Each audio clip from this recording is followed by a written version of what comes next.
I'm here with Rabbi Lieberman, Chaplain Phil Lieberman, and I have the privilege to talk to him about a book he recently read, God on the Battlewagon. And what he's going to do today for us is he's going to explain, or I should say elaborate, about the book. And I have a series of questions that I'm going to ask him, and he is just going to give us some feedback and encourage us on why we ought to read God on the Battlewagon. So welcome, Rabbi Lieberman. We're glad that you are with us here today. I know the audience is excited to hear what you have to share with us. So what I want to do is I just want to go ahead and open up with some of the questions that I have for you. We'll just get right to the point. And the first one that I want to ask you is, so when you were reading God of the Battlewagon, when we think about the audience, how does the book speak to any sailor, Marine, or Navy Chaplain Corps leader today? Mm-hmm. Thanks so much, Chapman Robbins, for giving me the opportunity to talk a little bit about the book.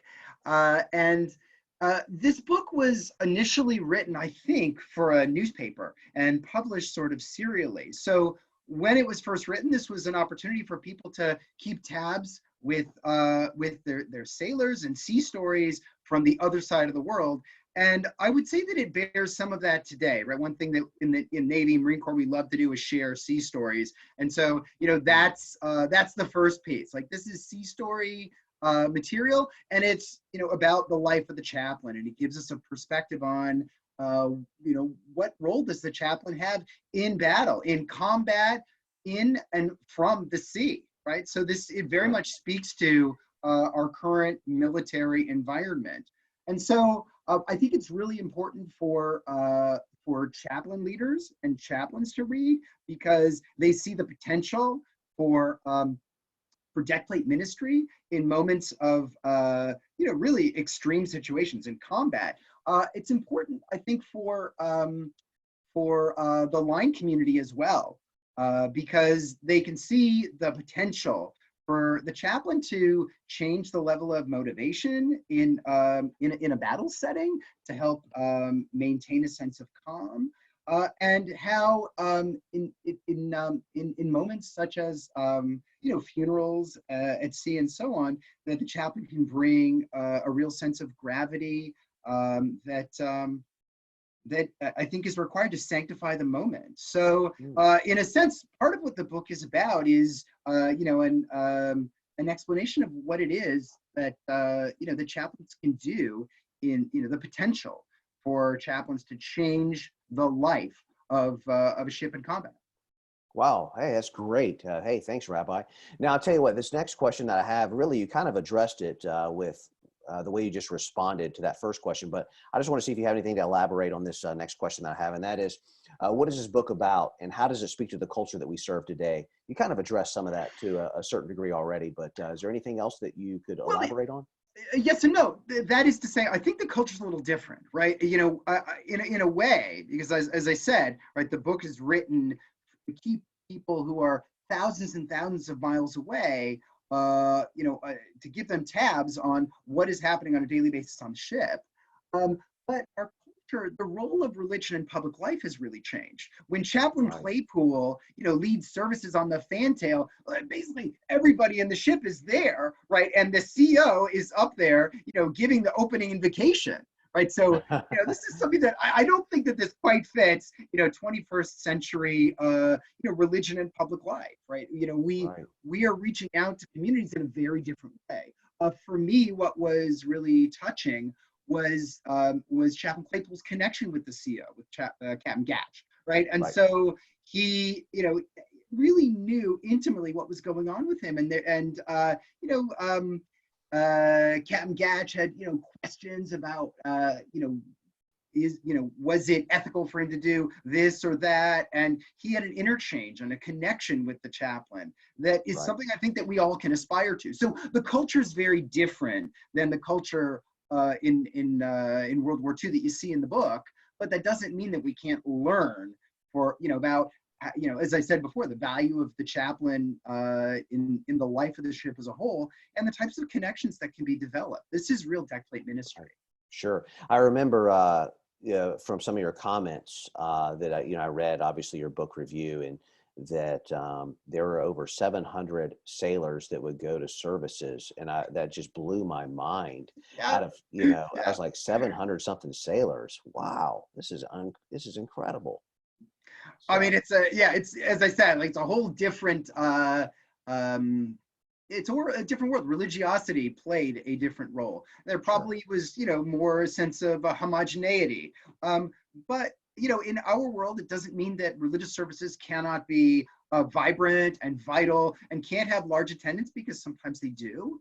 sure. I obviously come from a minority faith group where, getting 10 people at a service is an amazing, phenomenal turnout that I tell my endorser, 10 people at a Passover Seder, 10 people at at a Shabbat service, those are big numbers, in minority faith communities. So, as I said, role of religion in public life has changed, but I do think that Chaplain Claypool speaks to a vibrancy of the command religious program that we can aspire to.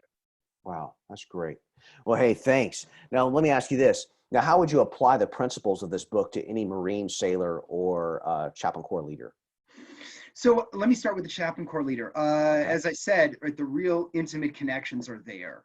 And I think that is ultimately what our goals have to be. We have to be there for the people. We have to be, as our chaplain corps motto says, we have to be called to serve. It's very clear that Chaplain Claypool is there to serve his sailors up and down the chain of command. And he's also really embodying a ministry of presence and what we might call kind of an invasive leadership. He's very much in the lives of his sailors, so much so that he doesn't hesitate to write home to a sailor's parents to say, your sailor needs this or that. You should really attend to it.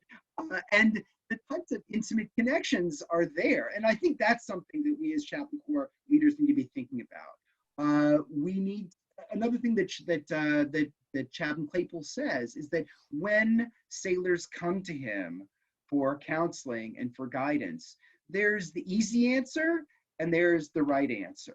And sometimes we can set someone's heart at rest, but to do so, with the sort of pat answer that doesn't respond to the complexities of the problems of theology, right? When we're in battlefield settings, right, questions of suffering are there.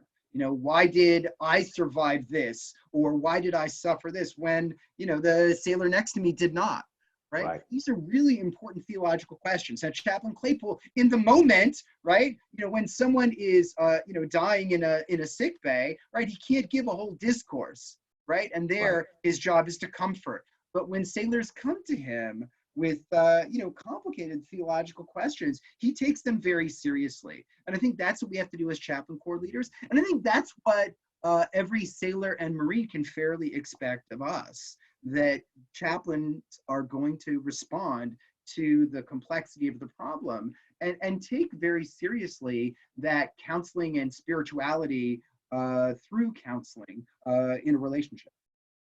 That's great. That's great. Well, let me add a similar question now. So why is this book important for PNC leaders today? Professional Navy chaplain leaders. Yeah. When we think about the 06s, why is it important to them? I think this is important for the 06s to, as I said, to see the potential of the chaplain corps as chaplains at the 06 level, look down the chain, as it were. They can focus on deck plate ministry and see how important that deck plate ministry is for the overall operation of a ship in a battlefield setting. So in that sense, that's really important. But I also think it's important for chaplain corps leaders at the 06 level to read this book, to ponder how different our world is. Okay, so taking a page out of Chaplain Claypool's book will work some of the time, but it won't work all the time. Right. So I think at one point in the book, they have a, like a Broadway style variety show. Right. I remember reading that. They had these musicals and stuff. I was like, wow, this is fascinating. It's absolutely, but it is difficult for me to imagine, 18 and 19-year-olds of our time, getting up there and doing a little soft shoe. Right. So, in that sense, like thinking, what is it and of course, because of my own age, any suggestion that I might give would be, hopelessly out of date. But I think for our chaplain corps leaders to try and push down the chain, that it's really important for folks who are doing deck plate ministry to find ways to connect with sailors on their level, where they are today, connect with through popular culture sometimes. And so I think that can have an important effect on PNC. The other thing is that this is very much, as I said before, a book about combat from the sea. And if that's going to be our current format, right, not in a fob somewhere in Afghanistan or Iraq and so on, but instead, on a battle wagon, right, a ship somewhere, a DDG, right, or or a carrier, right. I think that it's really important for chaplain corps leaders to think about how is combat from the sea different from the paradigm that we've employed for more than a decade. Right. That's great. Harris, here's my final question for you, and that is, where should the chaplain corps go with the information that is presented in this book?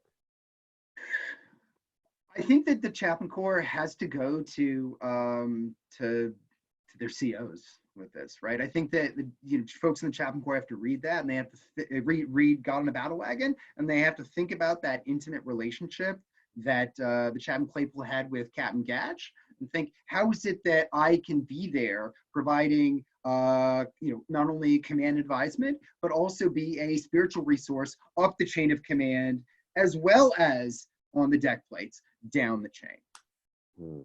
That's great. Well, I'll tell you what, you have definitely given us some great insight into this book, and you did exactly what we want, and that is you've given us an appetite to look and read this book, especially for those who are joining us today who haven't had an opportunity to read the book. It sounds to me like you would definitely read this. I know that many of the people in our office here at headquarters, they would highly recommend this for all of you that are listening today. So definitely go and get God on the Battlewagon, read it. I think it will give you some new insight into your ministry and actually make you a better chaplain. And Rabbi, hey, thanks so much for being with us today. Do you have any closing thoughts? Listen, it's a quick read. So, I think that all of us need to be involved in spiritual reading from our tradition, reading leaders of other traditions and so on. But, we have two sides to our color. You can't see it in this uniform, right? But, reading about, chaplains in this really important period in the history of the chaplain corps, World War II, that in a way is kind of spiritual reading, in that it's really motivating for us to rededicate ourselves to what we do, serving sailors day in and day out on the deck plates. Yeah. All right. Well, hey, thanks again, Rabbi, for being with us today. And hey, you all have a great one.